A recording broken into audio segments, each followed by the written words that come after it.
how OOPS, that is object-oriented programming, is used, and uh, how do we work with OOPS. All right. So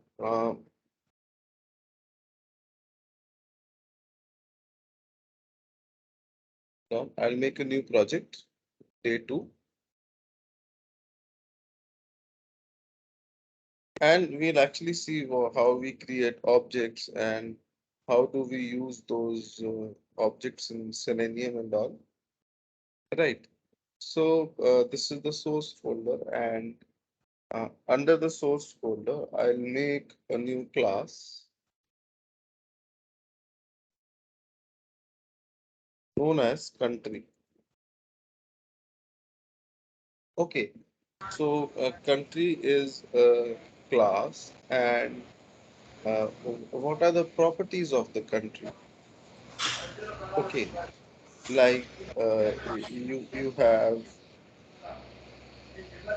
the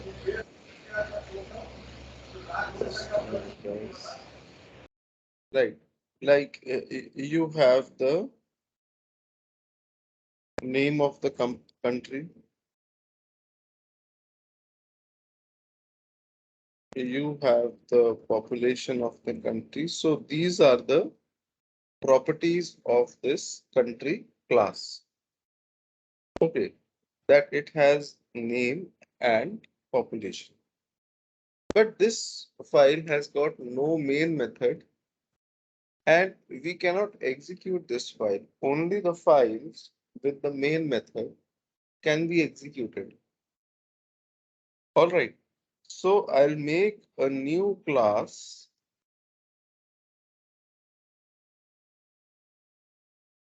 known as test country with the main function. All right. So this is a different Java file with the main function. And over here, what I'm going to do is that I'm going to create object of country class. Okay, double slash means comment. Okay, this line is ineffective. All right. So what do you mean by creating object of country class? You write like this, new country. So this will create the object. Okay, in the memory,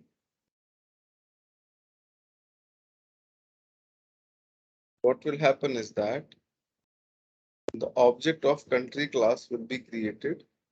It will be having name and population variables.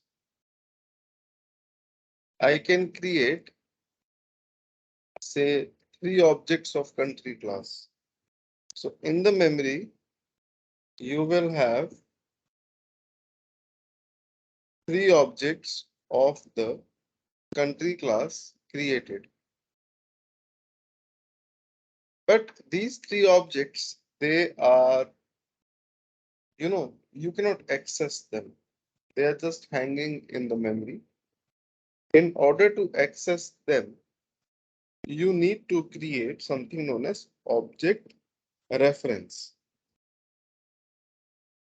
Okay, object and object reference, they are different. Okay, this is the object of the class, but if I write like this, country C1 equals to this, then C1 is the object reference. Okay, so C1 will point out here to the first object.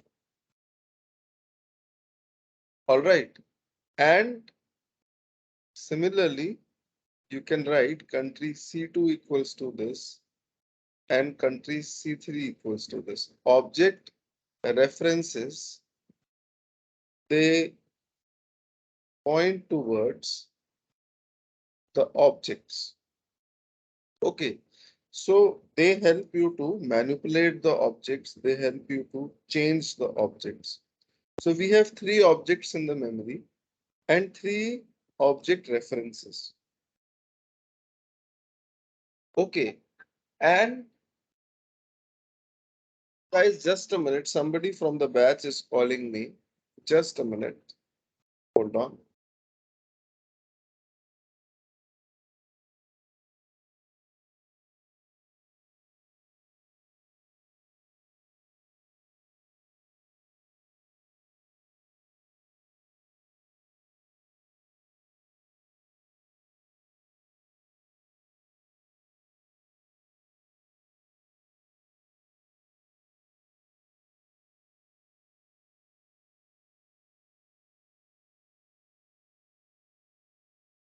Yeah. Okay, sorry. There's somebody who's not able to join the meeting. So hold on. So, as I told you, object and uh, object references, they are different. Okay. And you,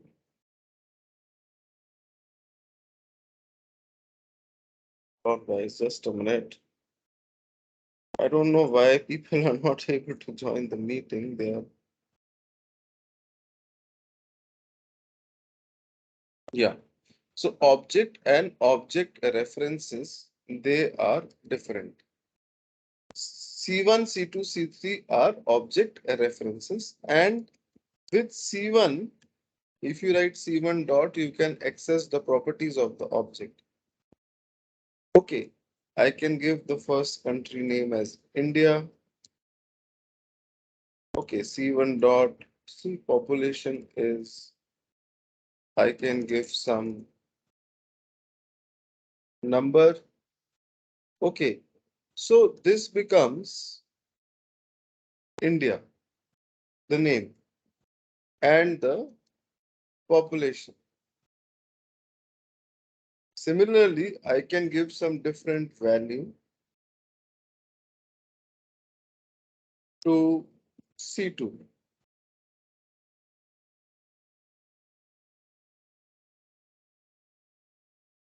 Right. So C2 represents, say, China.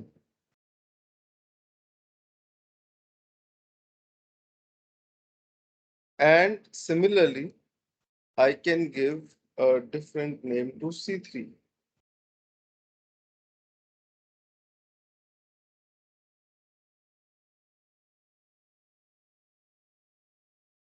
Okay. So this is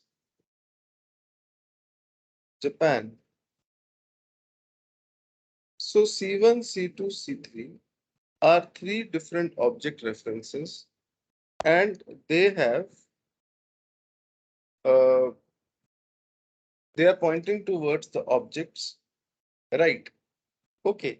And they can change the state of the objects. If you look at the country class, then country class is just having two parameters. Okay. That is name and population. But every object can have its own name and population, no matter how many objects you create. Okay. And you can print C1 dot name, say C2 dot name and C3 dot name. You can print the name for C1, C2, C3, and when you run this,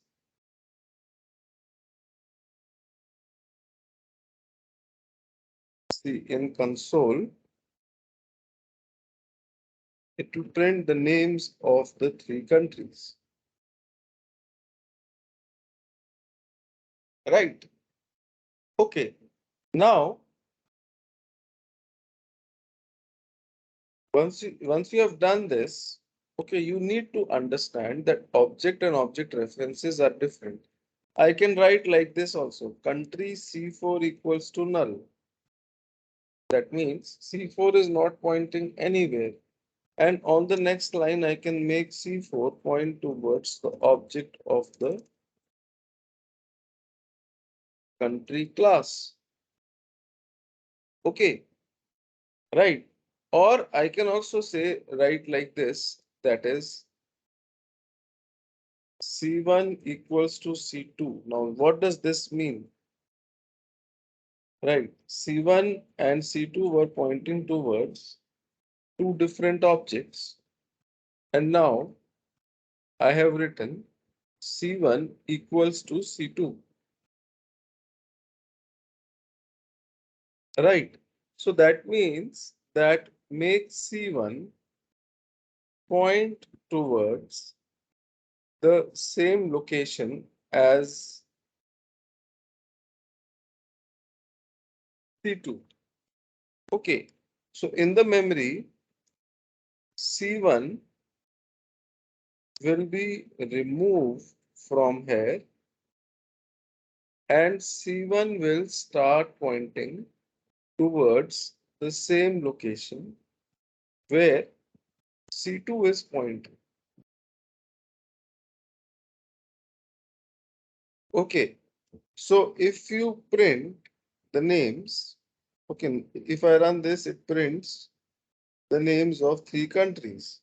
Now, if you run this, if you print C1.name, C2.name, again, okay, I'll just put a demarcating line.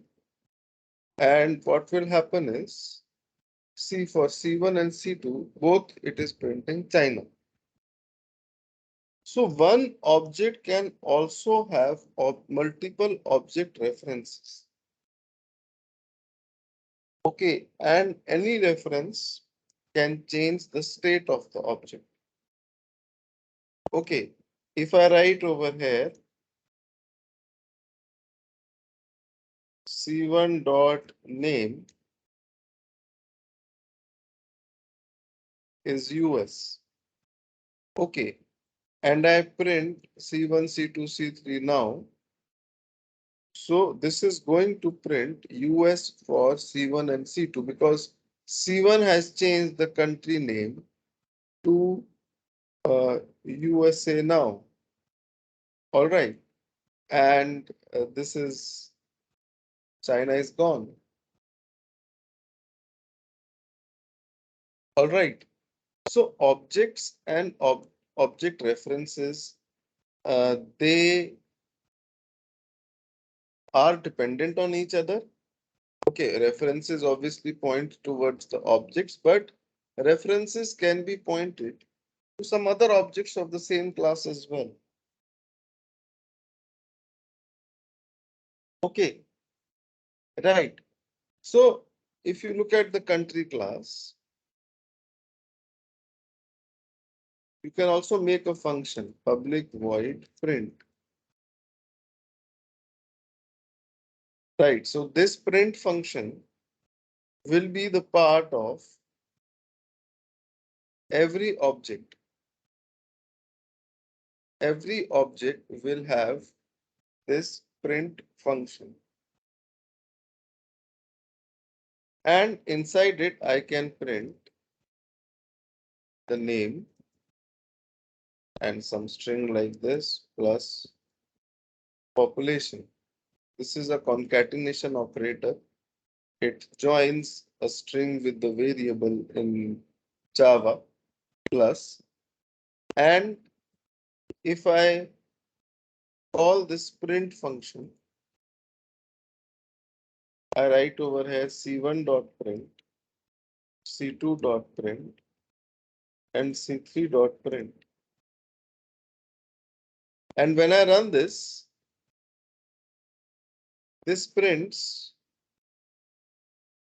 the, if C1 is calling print function, it will print the name and population for C1, for C2 also, and similarly for C3. It depends who is calling the print function. So the print function becomes the part of every object. Okay. So this is what object-oriented programming, the basics of object-oriented programming is. That is, you create objects and inside the objects like will have the copy of the variables in the class and the functions. So technically, this is known as a non-static global variable. This is also a non-static global variable. And this is known as a non-static function. Okay, right. Now, um, suppose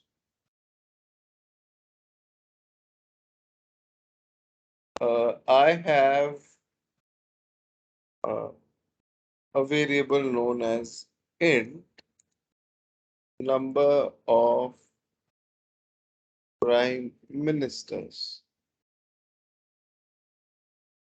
So this variable will be in every object. Okay, when I initialize the objects, I will have to write C1 dot number of prime ministers as 1 for this, and C2 dot number of prime ministers as 1 for this, and C3 dot number of prime ministers as 1. So this is a variable which is there in every object, and the value for this variable is same 1. So it really doesn't make sense that I you know put this variable in every object and initialize it to 1. We know that the value is going to remain 1 and it will be same for all the objects. So what we do is that we make it static. When you make this static, okay, static means that it is common for all the objects, basically. When you make something static, it no longer becomes the part of the object. Okay, this variable, number of prime ministers, will be stored at a location in the memory, which will be, you can say, common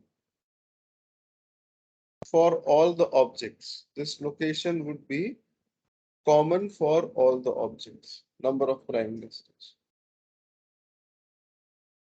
All right. So you have to be careful about static and non-static. This is known as static global variable.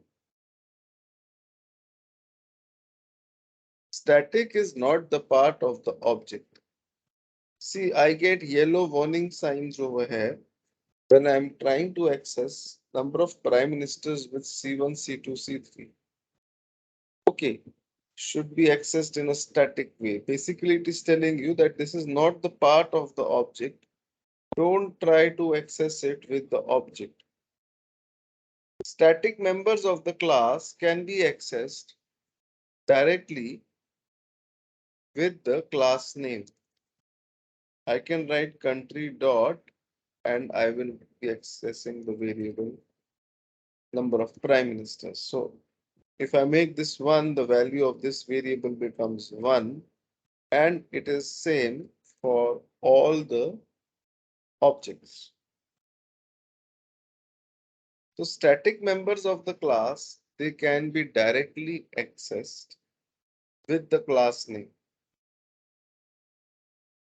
And non-static members of the class, okay, that is name, population, or the function print, they can be accessed with the object of the class. If I have to access name and population, I will have to create the object of the class and then only I can access the non-static members or the print function. But for static stuff, I can directly use the class name. Suppose there is a function, public static void xyz. If I have to access this function, there is no need to create the object of the class. I can simply write country.xyz. Okay. However, if I want to access the print function, I cannot write country.print. Okay, because whose print function I have to call, which objects? Print function has got its copy in every object. So you have to create the object of the class and then access the print function or the variables out here. Okay, right. So there are simple things that in a class there can be something like static and non-static functions and variables.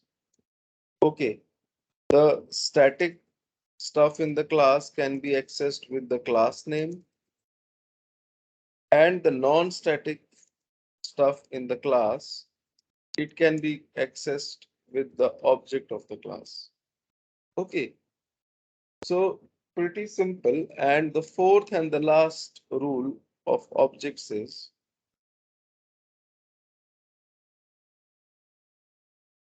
static cannot access non-static. Suppose this is a variable, this is a function print. Inside it, I am able to access the name and the population variables. Okay, the print function, right? If I try to access this variable,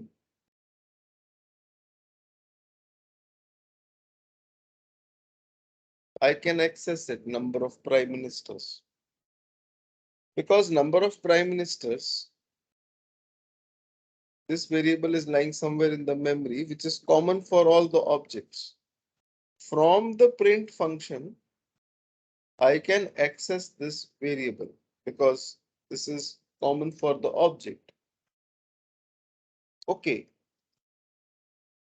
XYZ function is somewhere maybe out here in the memory.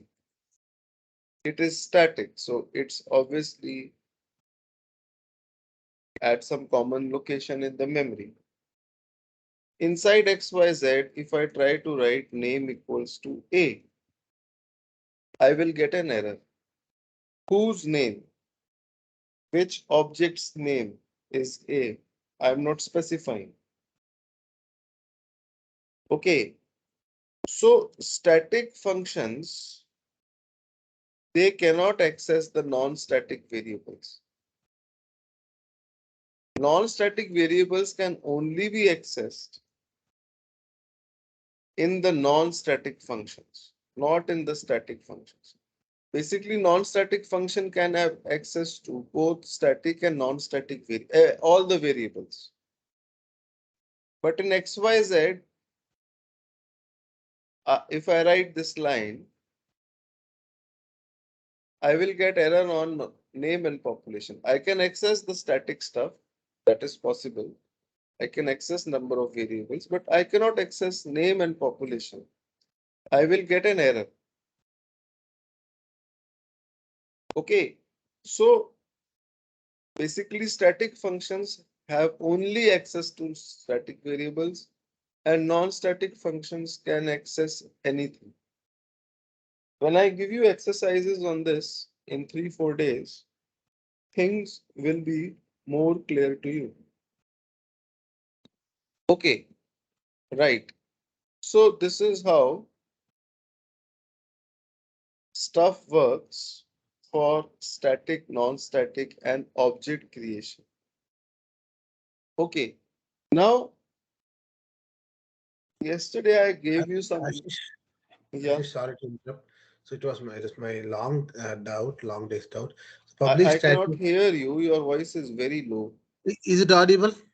Yes, So public static void main, it means like the variable inside the method, main method is all static. yes. Okay. Main method Okay. is static. Yes. Okay. And the variable declared inside that main method is also static or by No, default. if you declare any variable inside a function, Mhm. if this is a function, if I declare int x equals to 100, this is a local variable. It cannot be static, non-static, nothing. The life of this variable is only inside this function. Okay. Okay, I cannot access over here. Okay. This is neither static nor non-static. If I So declare any variable inside the main function, this is the life of this variable is only inside the main function. This is not the part of the object. Okay, okay, got it. Thank you. yeah. Now I will add the Selenium jars into this project and we will see how object creation helps us in building Selenium commands and with the Selenium commands basically. Ashish, I have a quick question. Yeah. When we add jar files into our project, right? So I'm assuming that if an update comes up, it automatically brings into our project. Is that correct? No, it will not. You will have to update that. If you have added it manually, you will have to update it manually. Okay, but what if like in a real time, Look, in will real it time happen also, we automatically? have to update the jars manually, and we don't update it like this because you don't Okay. never know whether in the new version stability is there or not. Okay, Okay, that was my. Mm-hmm. Okay. so that's the thing. So you have to download the jars manually and update them, right? Okay. So, but you have to be sure that the new version is stable. Okay. So this is Selenium Basics. Thank you. Yeah. And I will create a class or an object known as say Chrome drive. And I'll run this file and you will see a blank Chrome browser as open. Now before I move ahead, hold on guys. Yesterday I gave you a wrong information. Okay, please add the jars in the class path, not in the module path. Sorry. Okay, in Java build path libraries, add the jars under class path. Okay, so now if I just create object of one of the internal classes in Selenium, this class has been present inside somewhere inside the reference jar files. Then my Chrome is opening automatically. For you, it will not open. You will have to do some configurations. Hold on. So I mean to say that all the commands in Selenium are inbuilt. You have to create the objects of inbuilt classes and you need to start using them. Okay, first of all, if you go to the official website and go to the downloads section, scroll down, you will see a section known as browsers over here and operating systems. If you expand the browsers, these are all the browsers which Selenium is supporting. If you look at Chrome, they will say, please refer to this documentation for compatibility information. Right. If you open this and first of all, check the version of your Chrome which you are having in your machine once. Hold on.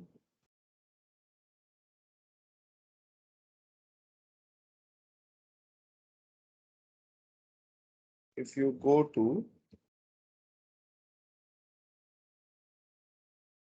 help about Google Chrome, this is the version 104.0.5 and 12.102 for me. Okay, so you have to visit on this page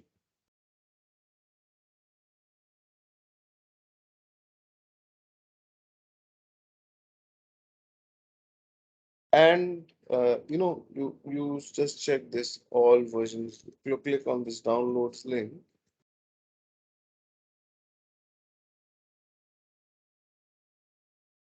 Hold on, it's my Chrome is updating. Let's see to which version it updates. Hold on, just a minute, because you need to download an exe. Every browser has an exe, driver exe, which you need to download as per the version. And that exe will help you to automate the browser. Okay. So my Chrome has updated to 5.1.104 dot this. So 104, this is all 105. Okay. 5112.102. 5112 dot. I think this will work. Okay. So for me, I think this will work, this version. And I will click on this and you will see a Chrome driver, a Windows 32-bit zip file. Okay. You download this zip. All right. And in your downloads, you will have the zip file and I'll extract it.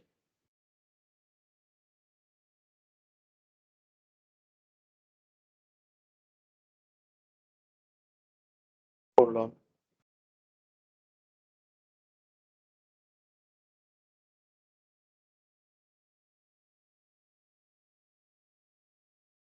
Extract here.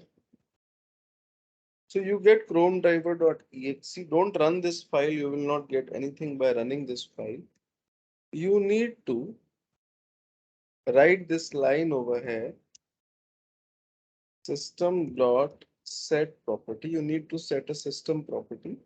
System is an internal class and set property is a static function in that class.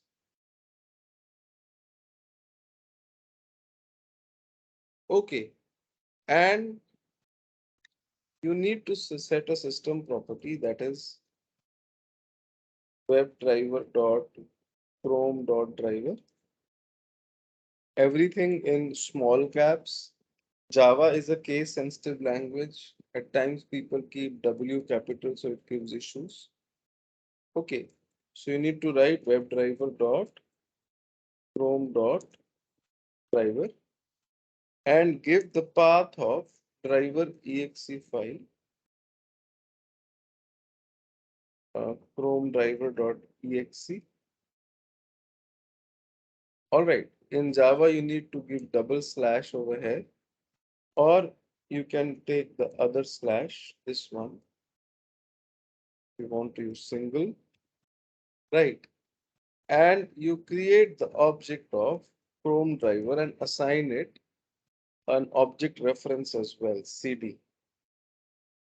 So this will work in your PC. When you will run, you will have the Chrome browser opening up. Without this exe, the Chrome will not open up. This exe is provided by Google guys. It helps you to automate Chrome. And there are many non-static functions in Chrome driver class which are inbuilt. Like one of the functions is get. You type the URL name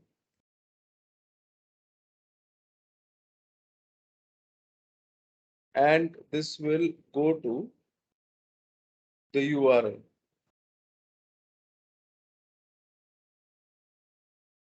Okay. So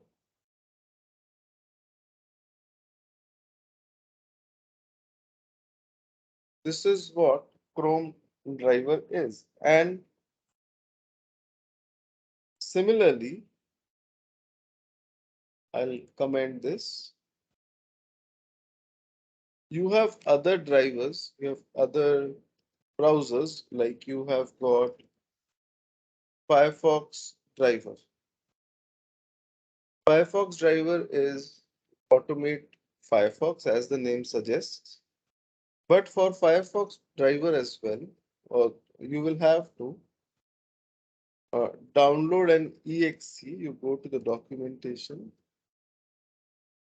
and Gecko driver releases. You click on this link and you scroll down and you download from here for your operating system.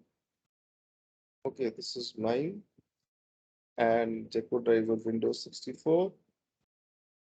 And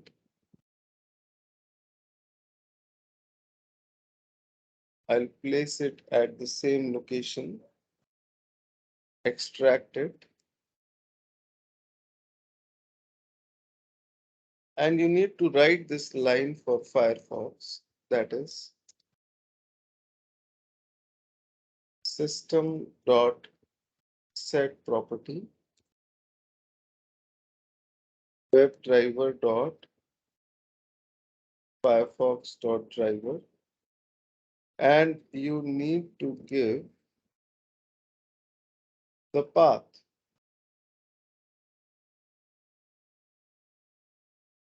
gecko driver dot exe. Okay, this is for Firefox, and you create the object and the object reference. So when you run this code, Ashish, yeah, there is a spelling mistake. It's DIRE okay, Fox. sorry, It's sorry, sorry. Firefox. In my PC, this will work. Firefox driver, sorry. So see, Firefox opens up, and you can take Firefox, you can fire many commands on it. Go to the website http cnn.com, and after going there, print the title of the page. Firefox driver dot get title command gives the title of the page. Okay, so it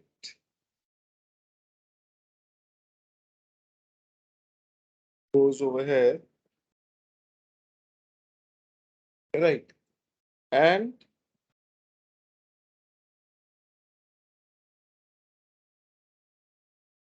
see that?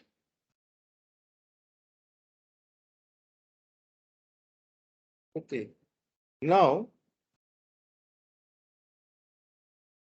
uh,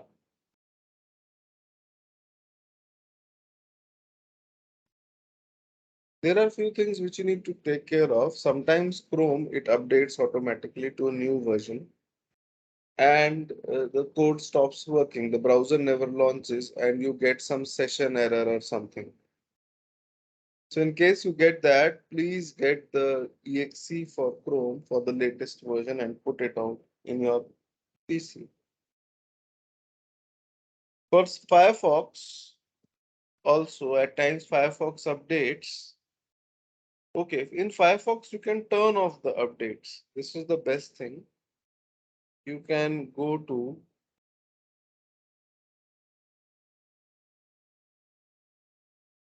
settings, and for update settings, you can choose this option. Check for updates, but let you choose to install them. So Firefox will not get automatically updated. All right. So this is the thing.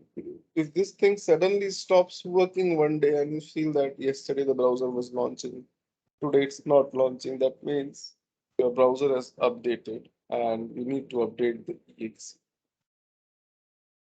Right. Similarly, these are the most famous two browsers. Okay, I has stopped. Now we have got Edge, and we have got Edge driver for Edge, Microsoft Edge driver. Right. For Edge also you need an exe. Okay, this is the Edge documentation. You will go here, and there is Edge in my PC. Yeah, I'll open up Edge, and in Edge, if you go to about Microsoft Edge, actually Edge is also Chrome these days, and behind Edge, the Chromium engine is running. Okay, so this is the version 104.0.1293.70. Okay, and you go to the Edge website, and in release 104, this is my version. To download the exe for your operating system, and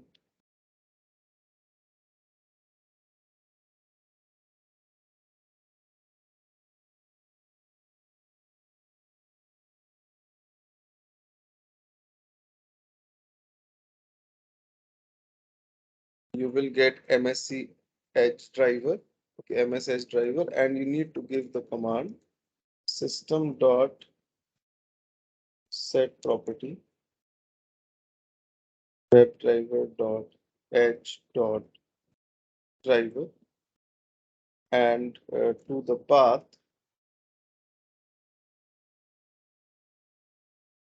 of edge driver, and you create the object. So when you run this code, illegal state exception. Okay, it's not edge driver, it is MS edge driver. Sorry.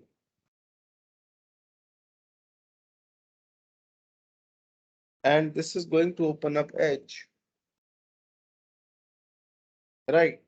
And you can write edge driver dot get any website, http google.com. Okay, so this is going to take you to the website, right? So, we have seen how to launch the browsers, but how do we interact with the website? How do we click, type, and do stuff on the site with each browser? And how do I write a single script which can work on uh, a same browser?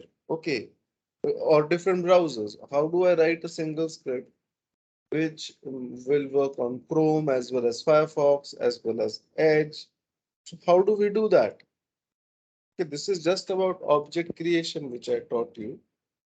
I told you that you can simply create objects of the class like we did for the country class. And similarly, I created objects for the Chrome driver, Firefox driver, Edge driver. But even if I've created the objects, right, how do I uh, write a single piece of code which will work on all the browsers? And how do I interact with the web page? To understand this, you will have to understand the concept of interfaces in Java. So the next thing which we'll be learning is, I will again go back to Java, learn about interfaces, and then we will come back to Selenium, and we'll see how interfaces can be useful in Selenium, and how they can help you write a script which will work on all the browsers. Right. So anybody with any questions till now? Anything? Right. So I don't want to start off with interfaces right now. I will need time. I'll stop here for today. Okay. Because interfaces concept, it takes time. And we will see now tomorrow that how you can, because over here I'm writing separate piece of code for every browser to take it to a website. I don't want to do it practically. So tomorrow we'll study interfaces. All right. Okay. Anything from anyone? Any questions? Anything? Ashish, While Yeah. we create a project, we get an option to create a module. What is it for? Usually we say don't create. What's the purpose of that?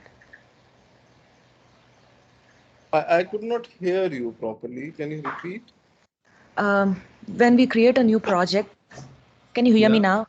Yeah. When Yeah. we create a new project, we get an option called do you want a module? And we say don't create it. But what's the purpose of a module? So that is used. I cannot explain you right now. I'll tell Okay. you with time. I'll tell you. I'll tell Okay. you. Okay. Okay. Thank you. Mhm. Right.